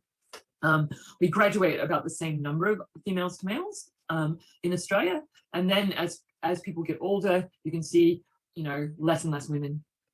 And the men drop off too, but not nearly at the rate that women do. You can see around certain ages in particular, women are leaving quickly. And this is, while this data stops in around 2011, it's parallel in 2021 as well. This is a very interesting stat, and this is around gender pay gap. And I would venture to say that it's a little bit different in construction from what I can see, but there hasn't been a comprehensive study released to date really looking at women's salaries as opposed to men in construction. But certainly in architecture and landscape architecture and design disciplines in the built environment, we see this. So when women and men are in their 20s, late 20s, there's only a 6% difference. And so as you see red, you'll see, oh, well, it's only 6% in your early 30s. Now, note that it jumps to 8% in your mid to late 30s. Your early 40s, it jumps to 14%. So men are paid 14% higher. By the time you're in sort of your late 40s, you're 9% lower. Your late 50s, you're 15% lower. And then if you continue on until your late 50s, you're being paid 17% less than men. So I think these are some of the scary facts and data that we need to deal with. And I want to say that no one's doing this alone in Australia. We're certainly looking at other ways of practicing. This is all work that's come out of Parlour, Archi-Parlour, who's really saying, okay, so why are they leaving? What can we do to change that? And Parlour is one of the best groups who've organized how do you have male champions for change? How do you have equitable practice guides? How do you start to think about flexible working? And similarly in construction, I think you see NAWIC, the Association for Women, as well as WEBIS, the Women in Building and Associated Services, which really not only celebrate and have mentors for females in construction, but they also work with companies to change their practices. So what are we doing in a small regional university in Australia to think about things differently? And how do we attract and keep women in built environment professions? If you're a head of school, these are the kinds of things that keep you up at night, particularly if you're a female head of school. So the first rule of thumb for, and I'm sorry about these silly quotes, but that's how I operate, so that's just how I'm going to roll, that you got to see it to be it, right? My school underwent a very large change that I led in 2017 and 2018. My very first goal was to have equal number of men and women working in my school, particularly in academic staff teams. Now, everyone thought I was crazy. They told me it was impossible, but we achieved that and then some. So we do have gender balance in the School of Architecture and Built Environment. We're the only school of our kind in the country that has construction, disaster, and architecture, where we do have equal numbers of men and women. We also have people from 13 countries. So it's not just about women, it's also about diversity. And our next set of hiring, which we just recently announced, we will be hiring 5 Indigenous staff members. So it's for people, for students, for females to be more attracted to our industries and to study with us, they need to see diversity and they need to see women. So that's the first rule of thumb. It hasn't necessarily totally impacted our enrollments in construction. Certainly in architecture, we're sometimes at 60% female students, but we're starting to see those changes. The next kind of rule of thumb is really around changes from within. And I will get to the digital, I promise, guys. I know it's about digital conference, but I think it's one thing to change your own school, but I think you also have to change your organization. And my school leaders, as well as myself, are working really hard with the university's infrastructure and facility service teams. So those who procure landscape, buildings, etc., those who are in charge of the physical environments for all of our campuses, to make sure that more women and people of color are actually employed within that division. And equally important that our tendering, our preferred tendered list, is starting to look at female-owned businesses, female-led companies as preferred tenders. Similarly with Indigenous, that our projects always, because we are a public organization, we must have 3% employment with any of our building projects. So it's a shift, and it takes time, and it's something that even a large organization like a university is finding uncomfortable, but we're getting there. The last one, which is really what I'm going to concentrate on for the remainder of this talk, is really what I call put up or shut up. So it's one thing to be a female head of school to try to lead change in one way, and it's not only about numbers, by the way. It's not just about the stats. It's also, you need to hear the difference between women and men. You need to celebrate those differences and celebrate different pedagogies. It's not enough just to have what I would call gender equity in terms of numbers. It's really important that you understand different ways of learning and different ways of teaching and different ways of operating. But the put up or shut up rule for me is really why we started Outfit. So there are all these stats out there. We had women leaving profession. We had people graduating, not even wanting to go into the profession. We had students and staff who'd had really bad experiences in industry, but also in university. And so we felt like we needed to do something very much on the ground. So Outfit was a direct response to that. It also became an important link to working with disadvantaged women and children in our own communities. And we started our own social enterprise because there weren't very many opportunities in our region for students, staff, and practitioners wanting to do something in this space. One of the #1 reasons, in addition to gender pay gap and difficult working conditions and too many hours and maybe a bit of misogyny, one of the main reasons that women leave built environment professions is because they feel like they're not making a difference in their communities. So Outfit wanted to address this in some small way. As I said, Outfit is, we've been going now for 5 years. It's an all-female collective, but we do men come and work with us quite regularly. Don't exclude anyone, but we really are promoting and celebrating women and people who identify as women in the design and construction workforce. We raise our profiles in local and professional communities and provide opportunities to challenge some of what I would call current inequities in the built environment. So unlike some of the countries that our delegates are coming from for this conference and some of the other speakers, we don't have a lot of social enterprises in Australia. In some of the large capital cities, they're more available to us, but certainly out here in the regions, they're not. And in fact, when you use these kind of social enterprise generators and you try to find someone, you don't find hardly any where we are. And certainly there are very few in the built environment. So one of the few social enterprises in our region, in the built environment, and in the country, in a region that's outside of a capital city. So what do? We design and build for the other 90%. And it is about transformation of people's lives, their communities, but also those who we work with. It's not just about those who we work for and design with, it's actually those who work for us. So we're a collective of volunteers from built environment professions, and we are definitely supported by the University of Newcastle. We do focus on women in various aspects of gender equity, and we have 3 main missions. One is to improve students' confidence and creativity through working on design and build projects. And we've got a number of our students come in, they've never held a hammer, they've never held a drill. Often they're female students, not always, sometimes they're international students, sometimes they're male students. This is a safe place to learn to use tools that maybe as a construction manager, you're not going to physically be the builder, but you might have to manage someone who is. So we want people to come out of working on an Outfit project feeling confident in that space. For our students, it's absolute hands-on kinesthetic learning. We do a lot of design and build services for disadvantaged communities in need. And as I said, a lot of women refuges, schools that can afford things, a whole range of parks. We're out there in communities trying to lend a hand for those who can't normally procure the services of a designer or a builder, and it's quite rich and fantastic.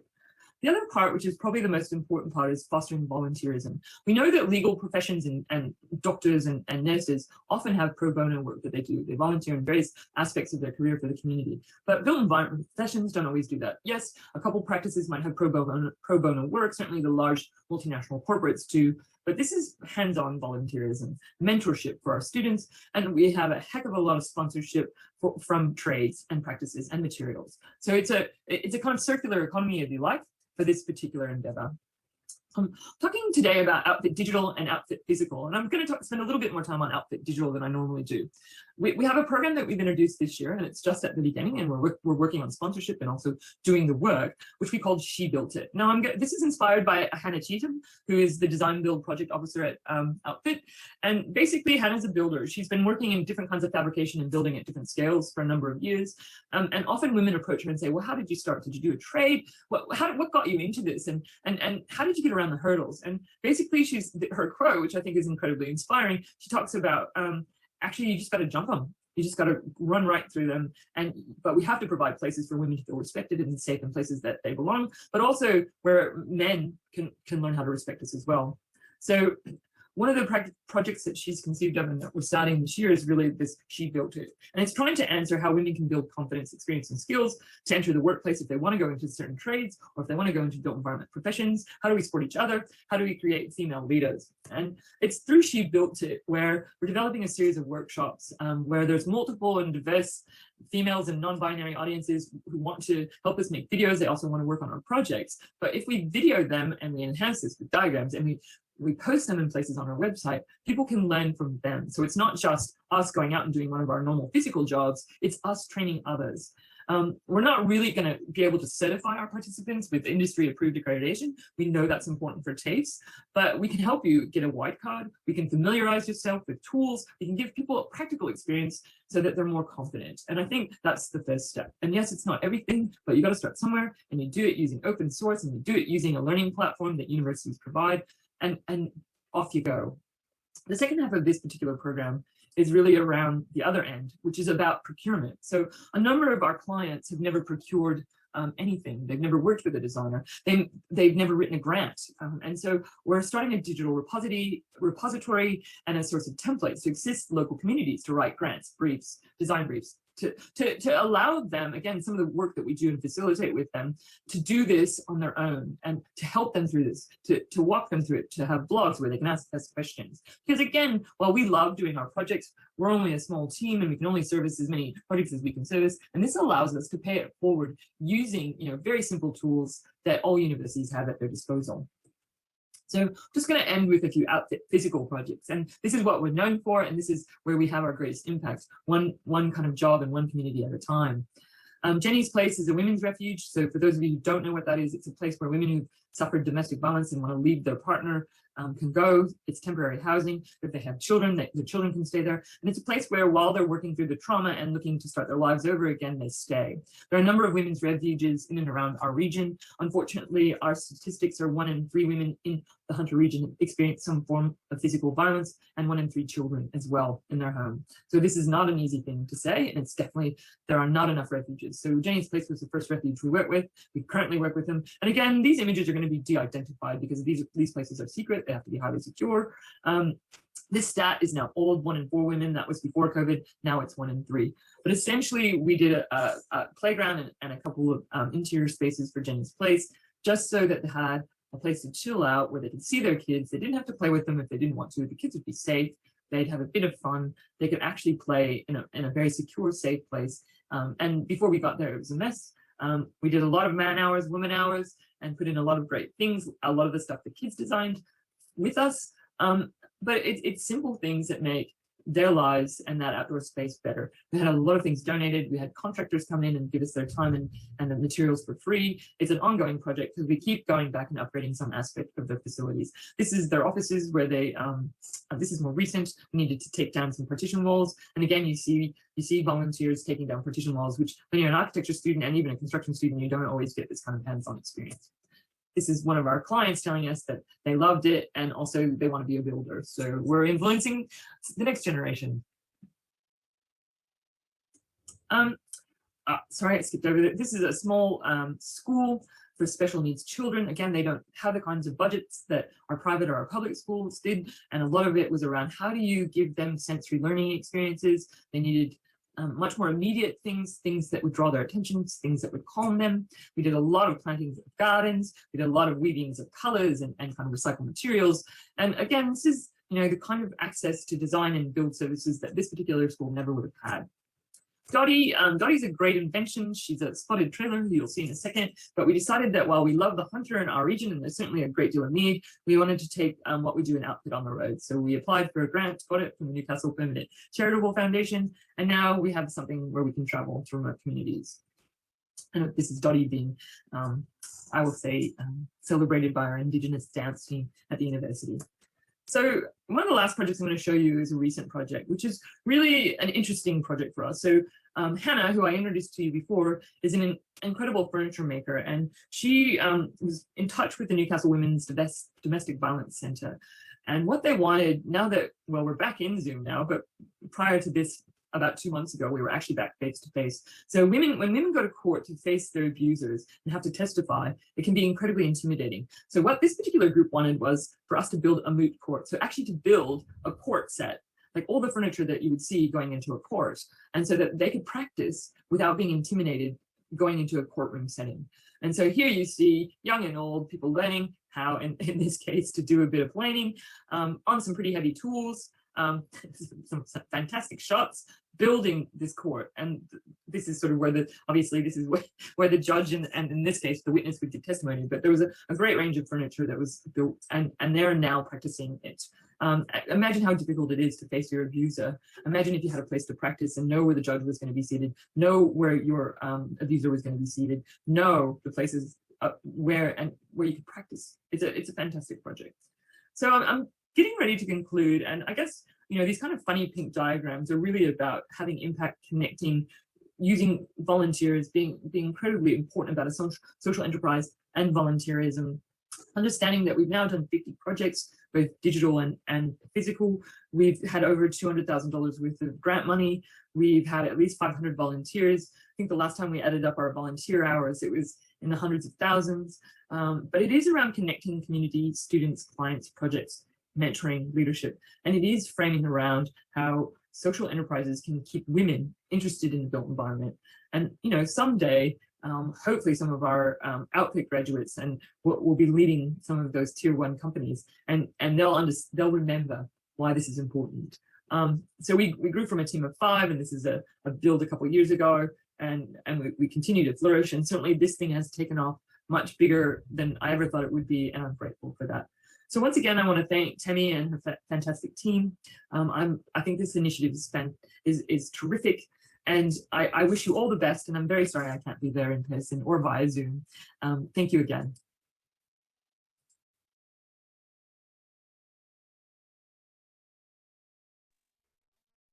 Thank you so much for listening to this amazing presentation by Sue-Ann, where it is indeed a shame that she can't join us in person today during the presentation, but she's covered a lot of interesting initiatives and projects that are happening at the University of Newcastle. And now, being mindful of time, I will, without further ado, give the space to our Q&A session. And I will ask Sitimon to help us reading out the questions and navigating the Q&A with our speakers. We do have a lot of questions, both in English and in Spanish, and I would kindly ask our interpreters to help us with reading out some of the questions.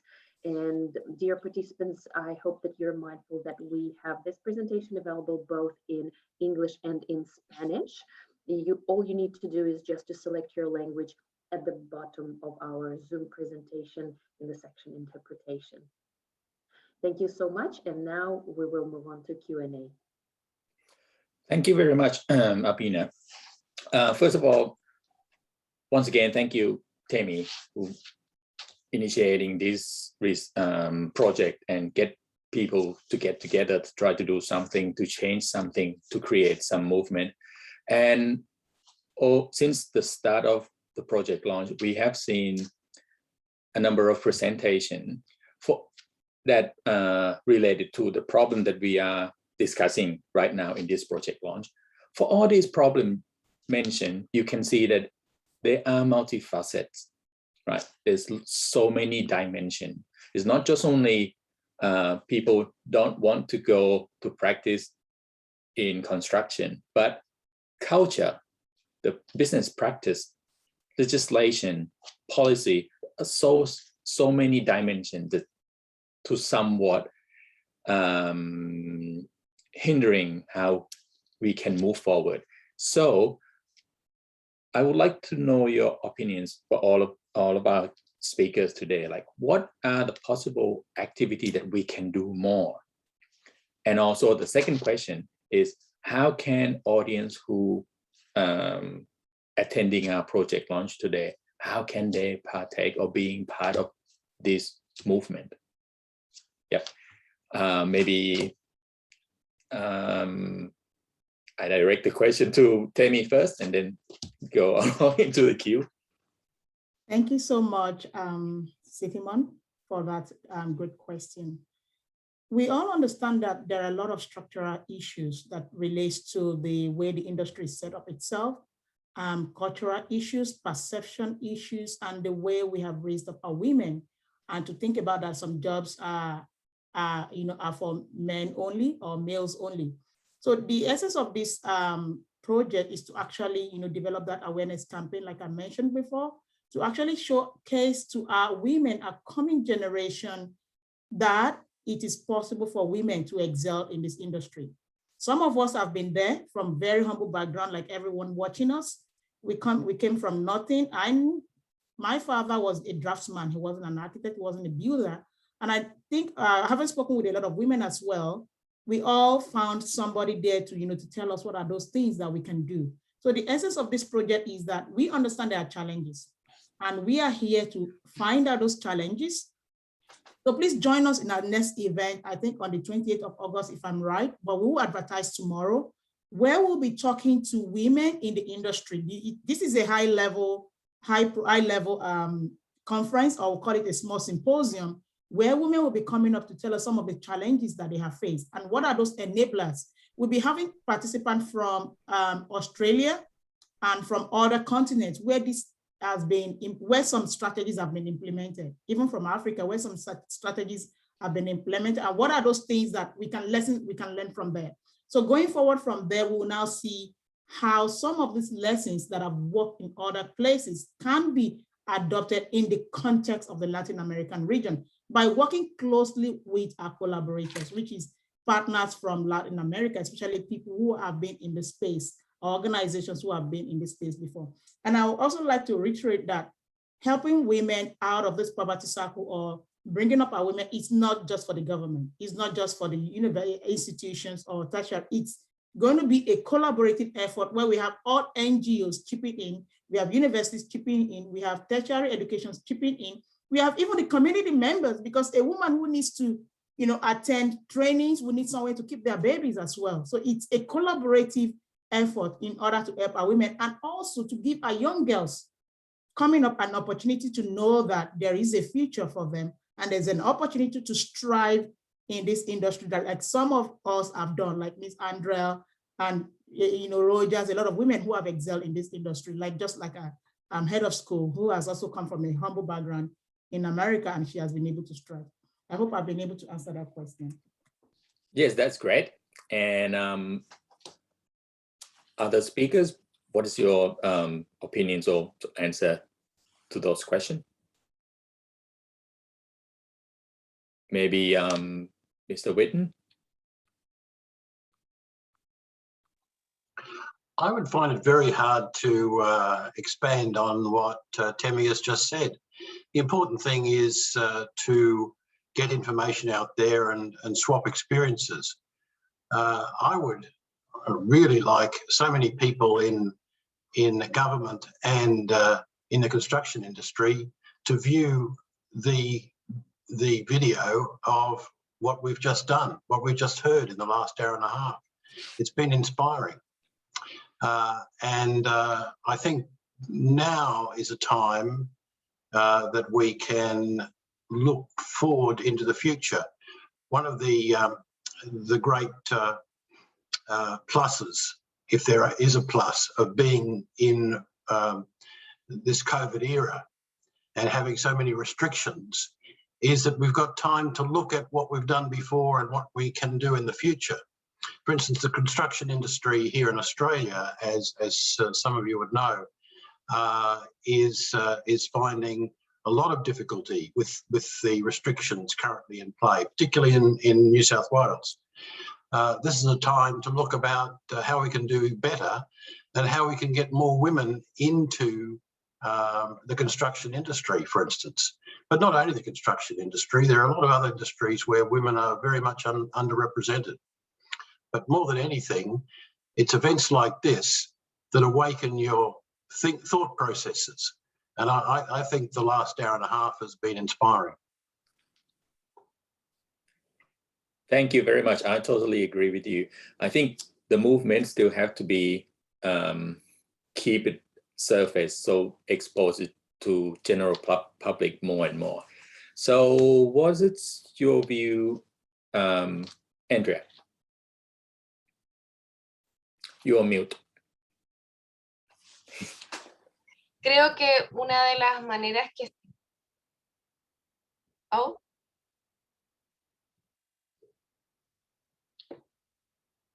Ah, es que estoy escuchando el retorno. You can answer either language. I can answer in English then. Okay, so I think that it would be a very good idea if we can train women in order to be trainers, because most of the movements, the women movements, are because we are friends, because we encourage each other. And so probably that would be a good idea to increase the amount of women working in this sector, because normally we believe in our friend, we believe in their experiences. So it will be something that would help us or help the other women who have never been into in this working in this area before, to think that they are capable to do things like someone just like her, you know. I think that would be a very good approach. Yep, thank you very much. That is also a very good point as well. And what about your opinion, Marcella?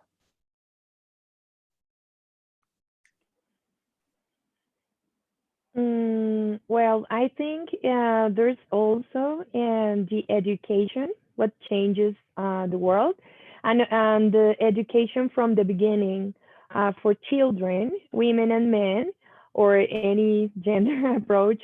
But I think we should teach all children to accept the roles independently the gender. So we should teach the kids to play, in construction, to women to play in construction roles, and also some like boys to play in the kitchens and so on. We still have a lot of, excuse me, of these barriers in the world. And we see it from the early childhood, and also in the later years, when we teach women, we should encourage women to learn from other women. So I totally agree with you that we should transfer this knowledge from one woman to the other, and encourage companies to do a better recruitment. So it is the recruitment processes have to change. In Colombia, for instance, we have one company that is giving example to others in the way how they do recruitment and how they actually promote women to participate, saying that we are not telling you or closing the opportunity because you are a woman or man. So you don't have to tell us your gender, just apply for the employment and we'll see from your talents. And also there are many human resources policies that that companies can implement and to foster women to participate in this sector. So education plus human resources and companies and private sector joining these initiatives is what I think is giving us the best response in the Bogota. Because since I'm talking from a public sector, anyway, we haven't created any rules or any norms or any law. This program is free for the private sector to join. So this is an alliance, no tax interventions or tax incentives for this. That is more like the consciousness and solidarity and the equity. And I think with the pandemic, most of us have reflected about our roles, our lives, and everything. So we definitely have to be we need to improve also the ways of a digital work and work from home. And this is very good for women because they can join new jobs. So for them also, not only jobs, but also education. So when we are giving them some scholarships, they can join in a different way, like 3 or 4 years ago, they couldn't even join because they didn't have this digital approach. But nowadays they have improved their, so the digital gap is I think is less than before. So they can join new courses and also have new, better ways to apply for new jobs. And we've done also like this inclusion for the jobs digitally. So we have this employment fairs and jobs recruitment in digital, so women can join in better way. Yeah, that's a very good idea and also very interesting initiative that we can move on further. Very last panelist, what is your view or opinion, Professor Carlos? Well, thank you very much. I would agree with my predecessors have explained many of the wonderful ideas about particularly sharing experiences. But I think also bad experiences can be shared. And I mean by that the effects of the pandemic. Peru has been probably the #1 country in the world, but the pandemic has had the most devastating effects. The country with most casualties per million is Peru. And I know many cases, at least 2 cases of former students, female architects who, these problems, they went to work on construction, they got infected, and then some of their family members perished. So I think there are also stories to learn about their braveness, because after that, they continue working, and about their strength and braveness and how they overcame the difficulties. I think it's very inspiring to learn from.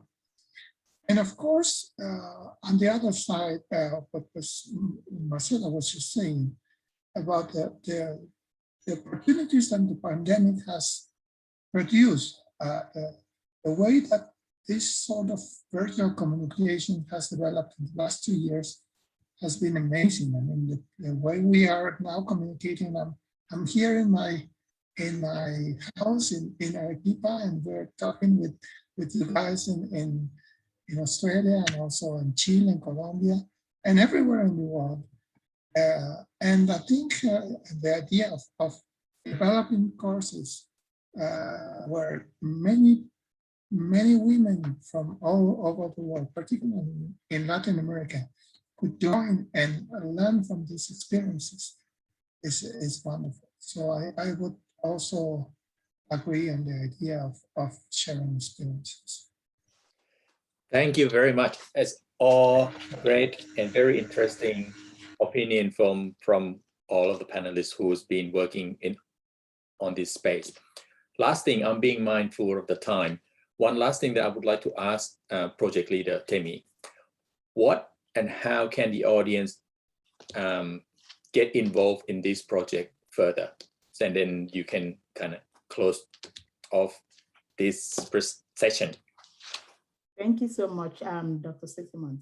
So for everyone who wants to join in this presentation or in this project, in my last presentation, there was a slide on how to contact us. We have a webpage at via the University of Newcastle, where you can learn more information about the project. My email and my contact details are also available on that slide. We'll be sharing it on all our social media website as well. And we are very, very active on social media because this is the age of digitalization. And we want to reach as much women as possible. So we have a page on Facebook, both in English and in Spanish. We're also on LinkedIn. We are also on Twitter. We are also on Instagram. And very soon we are going into TikTok because we want to reach as many ladies as possible. Some of the young women just emailed us, I think about a month ago, and said, Tammy, we need to be on TikTok because that is where we can attract younger women who are actually out there doing nothing. So we said we are going to be launching our TikTok page very soon. I think before our next event in August, the TikTok page will be out there. So please join us in every way. And our Facebook page, we are very, very, very, active. You send us an email within 24 hours, we reply your email via any of our social media platforms. So please feel free to reach us anytime, anywhere, anyhow. We are here to, to encourage more women to participate. And lastly, I would like to thank everyone who has helped in this project, whether on screen now for all our participants and all our presenters, and also behind the screen. There are a huge number of people behind the screen that are working so hard on this project. First and foremost, I would like to thank Dr. Sandra Sarako. She's been very helpful. If you're there, please show your face. Just say hi to our participants. She's been very good helping behind the scene. Thank you so much, Sandra. Where is she? Okay. Thank you so much, Sandra. And also, I would like to thank Professor Julian. He's been wonderful. I'm not sure whether he's gone now. He's been very wonderful and he's helped us a lot in this project. And also Manuel, Professor Manuel as well. If you are here, please give us a shout out. Thank you so much for all the wonderful work. And also Dr. Martin, I think I saw him earlier. So thank you very much for everyone who has worked endlessly. And also Mr. Femi, our IT person, he's been wonderful running around the scene, putting all this great work together. And for anyone who I have forgotten, please don't be annoyed. We love you and we understand your contribution. I just want to say thank you once again, everyone, for being here. We really appreciate your time. I know it's everybody's really busy, and I appreciate your contribution. So please be on the lookout. There are a lot of interesting events that will be coming up. Thank you very much. Have a wonderful day. Bye. See you soon. Thank you very much. Our lunch. Thank you so much, everyone, for joining in. And please do feel free to follow us on Facebook, on Twitter, on Instagram. It's very easy to find us. Just type in digital competencies and empowerment, and you will be able to find us quite easily on LinkedIn, Facebook, Twitter, Instagram, any preferred social media. Thank you so much for your time. We really, really appreciate your joining in today. Thank you. Thank you very much. Thank you. Thank you.